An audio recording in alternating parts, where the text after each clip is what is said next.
கர்த்தருடைய பரிசுத்தமான நாமத்திற்கு ஸ்தோத்திரம் உண்டாவதாக. இன்றைக்கும் நாம் தியானத்திற்கு என்று எடுக்கப் போகும் வசனம் ஏசாயா 45 அதிகாரம், அதன் 2வது வசனம். நான் உனக்கு முன்னே போய் கோணலானவைகளை செவ்வையாக்குவேன் என்று கர்த்தர் நம்மோடு கூட பேசுகிறார். நம்மளுடைய வாழ்க்கையில் கர்த்தர் நம்மை பலப்படுத்தும்படி அநேக வாக்குத்தத்தங்கள் தந்திருக்கிறார். ஆனால் இந்த வாக்குத்தத்தம் நான் உனக்கு முன்னே போய் கோணலானவைகளை செவ்வையாக்குவேன் என்று. அப்போ நம்மளுடைய வாழ்க்கையில் நம்மளுடைய எதிர்காலத்தை கர்த்தர் அவருடைய கரத்தில் எடுத்துக்கொண்டார் என்பதே இதன் அர்த்தம். அநேக முறை நம்மளுடைய வாழ்க்கையில் இனி என்ன ஆகுமோ என்ற கவலை தான் நம்மை தேவனை விட்டு பின்வாங்க வைக்கிறது. இனி நான் இதை இப்படி செய்ய போறேன், என்னுடைய வாழ்க்கையின் எதிர்காலத்தை என் கரத்துல தான் இருக்கு, அதை நான் தான் பிளான் பண்ணுவேன் என்று நம்ம அநேக முறை நம்மளுடைய காரியங்களில் ஈடுபடுவோம். ஒரு வேலை இருந்ததுன்னா இந்த வேலையை வச்சு நான் இந்த காரியத்தை செய்வேன்னு சொல்லுவோம். இந்த சம்பளம் வந்ததுன்னா இந்த சம்பளத்தில் நான் இது பிரித்து கொடுத்துருவேன் அப்படின்னு நம்ம சொல்லுவோம். எல்லாம் நம்ம பிளான் பண்ணி நம்மளுடைய திட்டத்திற்கு கீழே போயிட்டுருக்கோம்.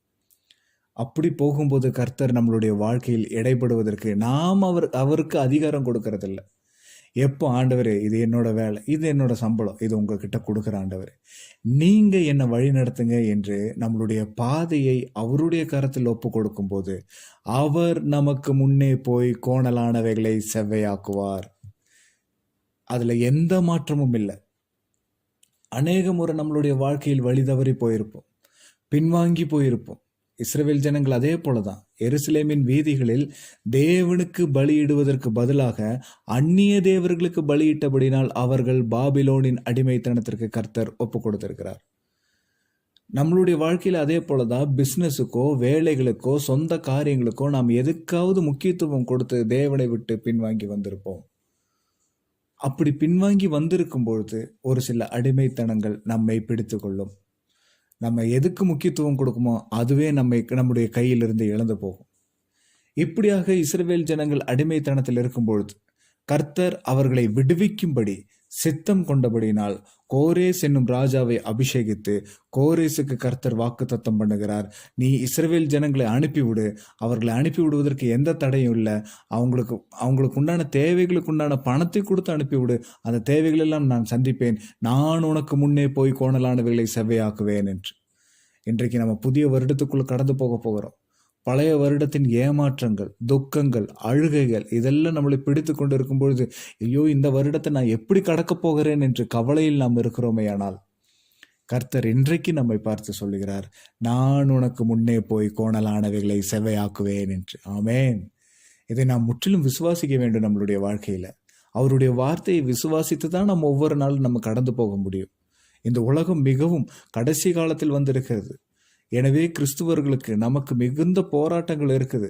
அந்த போராட்டத்தில் நாம் ஒவ்வொரு நாளும் கடந்து போக வேண்டும் என்றால் கர்த்தருடைய வார்த்தையை நாம் விசுவாசித்து இருக்க வேண்டும். ஒவ்வொரு நாளும் கடக்கும் கிருபையும் பலனும் எனக்கு கொடுங்க ஆண்டவரே, நம் ஆண்டவர் சமூகத்தில் காத்திருக்க வேண்டும்.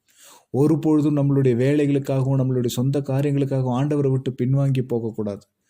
எந்த பெருமையும் நமக்கு வந்துவிடக்கூடாது.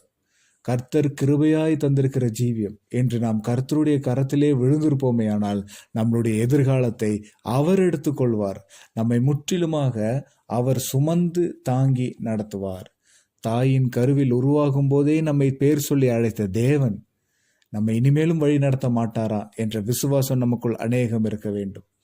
அப்படி நம்மளுடைய எதிர்காலத்தை கர்த்தருடைய கரத்தில் நாம் கொடுப்போமே ஆனால் இதுவரைக்கும் வந்த துக்கங்கள், கவலைகள், பாரங்கள், பலவீனங்கள் யாவையும் கர்த்தர் அகற்றி போட்டு முன்பாக நடந்து போகும்போது எந்த தடையாய் இருந்தாலும், நம்மளுடைய பாதையில் எந்த தடையாய் இருந்தாலும் அவர் தகர்த்தெறிந்து நம்மை முன்னோக்கி பயணிக்க செய்வார்.